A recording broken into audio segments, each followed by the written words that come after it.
Nakikita ko, lumiliit yung mata mo. Inaantok ka na. Hindi mo makikita yung SM. Antok ka na ba? Saan mo gusto? Kay Idong? Saan ba si Idong? Panebay siya? Naantok ka na eh oh.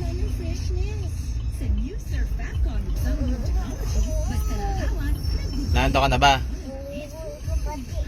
Patingin ng mata mo kung dilat. Kasi pagka nanto ka, hindi tayo makapunta ng Nueva Ecija. Laki mo mata mo. Hindi didilat mo. Ganyan. Nanto ka na oh. Hindi ka na makadilat eh. Nanto ka na ba? This is Nina. You can catch me with Scarlett and Garrett's on weekdays.